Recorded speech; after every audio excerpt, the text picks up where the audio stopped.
Mapagpalang araw sa lahat. Guys, nandito po ako sa may Motor Start dito sa may San Vicente, Binyang, Laguna. Nakita ko lang po itong unit na to. Ito po yung Legend 125 Fi. Dati po nakapag-review na po ako nito ng orange. Pero gandahan po talaga ako dito. Parang kulay cream po siya.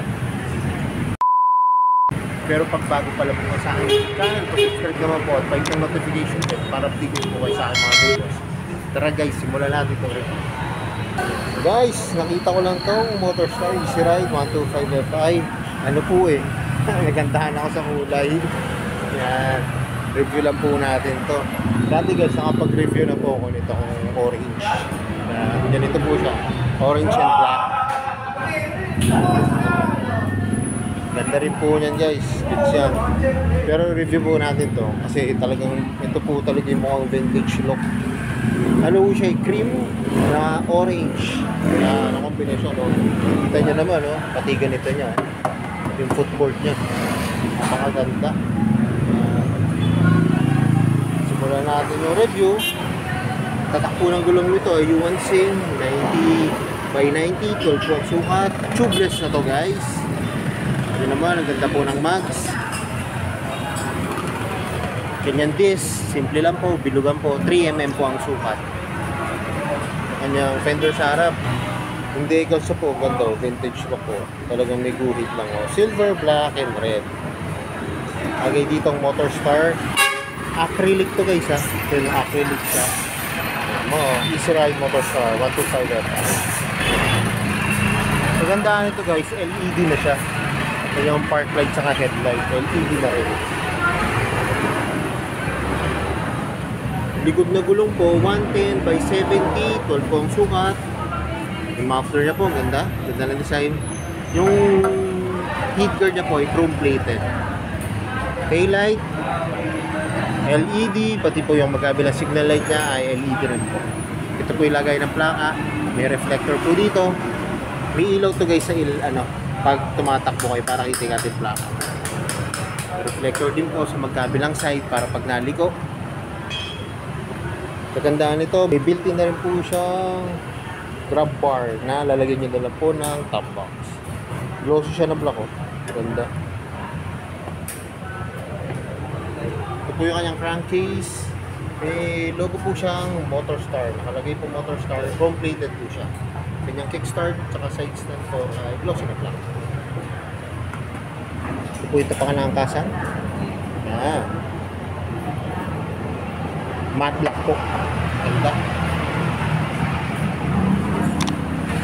Ito guys yung Manubelo. Ayan, napaka-pogi oh. Talagang vintage na vintage look. Ito po yung mga function niya.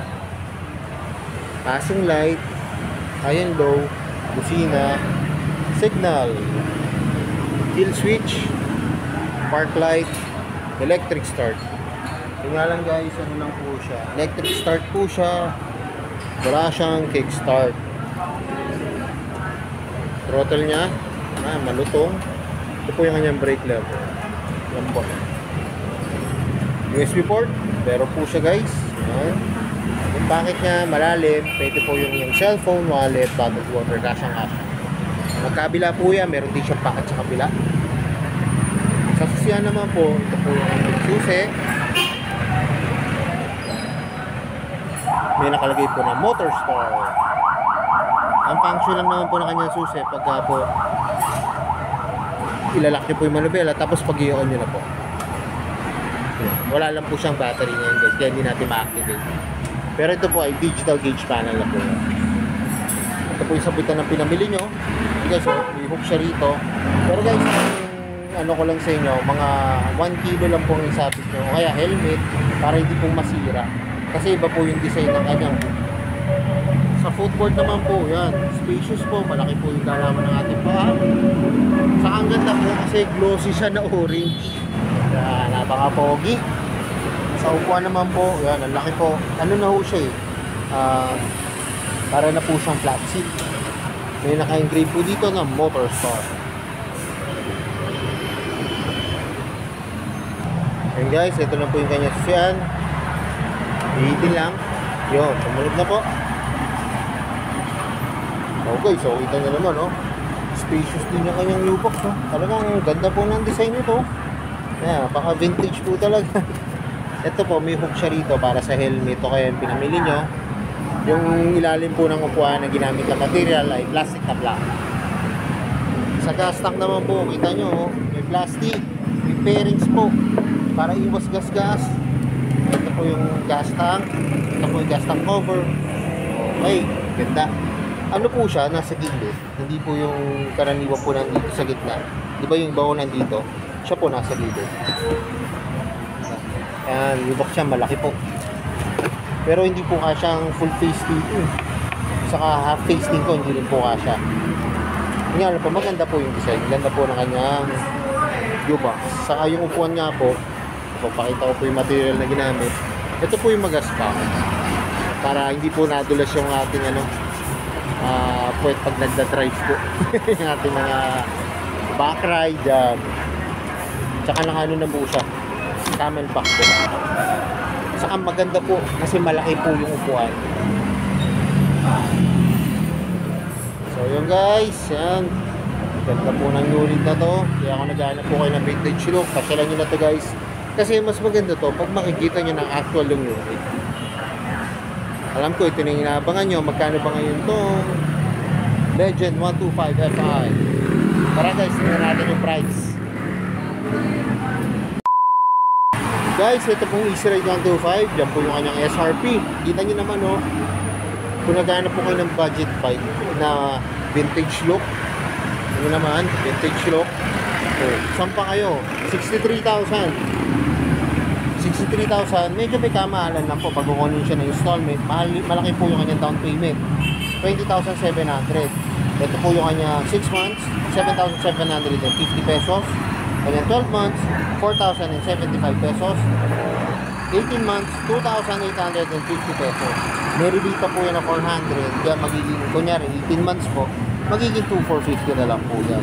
Kaya kung magdadaw po kayo na ganyang kalaki, kita nyo naman, no, sa loob lang ng 18 months, 2,450 lang po ang babayaran nyo sa ganitong itsura ng motor. Ito nyo, napaka-classic, napaka-pogi. Kaya guys, yung mga naghahanap po ng alternative at hindi pa po kaya yung mga branded na medyo may kamahalang motor, yan guys, so pwede nyo i-try ito. Sa murang presyo lang. Pero syempre, mas maganda pa kung makikita nyo yung actual ng unit. Guys, kita nyo naman, no? Ang pako po ay 8.5. Yan, napaka-spacious po na kanyang footboard. Napagtanong ko rin guys, kagandahan pa nito, hindi pa ito talaga yung kanyang footboard.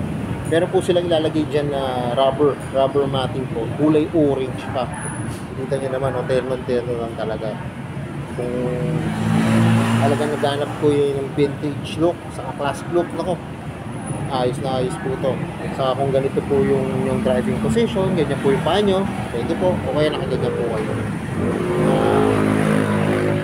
Saka overall po, ang ganda po, malambot po yung upuan. Hindi po siya kataasan guys ha. Yan, hindi po siya kataasan kasi po sa kagaya ko po na 5'5", yung height ko, kita nyo naman kanina nung sinakyan ko po yung motor, abot na abot ko po siya. Saka syempre nakadagdag forma po. Ang ganda po ng kanyang manubela. Digital gauge panel, may USB port, LED po ang mga ilaw, FI pa po. Ayan, ano pa ho bang hinahanap nyo? Yun lang guys, ang hindi ko lang po, ang nagulang lang po ako dito, combi brake. Kung naging combi brake po siya, nako, goods na goods sa po ito. Pero guys, syempre mas maganda to kung makikita nyo na actual. Lalo na po yung orange niya. Ayan, ang ganda rin po ng orange niya.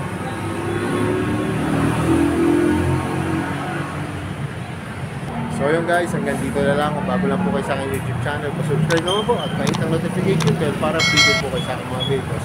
At salamat nga po pala dito sa may Motor Star, dito po sa may San Vicente, Biñang, Laguna. At nare-review ko po yung mga motor. More sales to come, at yan na lang po sinasabi. Ingat po palagi, ride safe always, and God bless po. Like and share na rin po ng aking mga videos. At guys, abangan natin, may darating po silang bagong unit dito. Hindi po ako nagkakamali, ano siya eh, TVX 150. Napang-apang lang tayo dito. Lalo na po yung mga taga Biñang po. So yun guys, lagi natin tatandaan, mahal tayo ng Diyos. Bye-bye!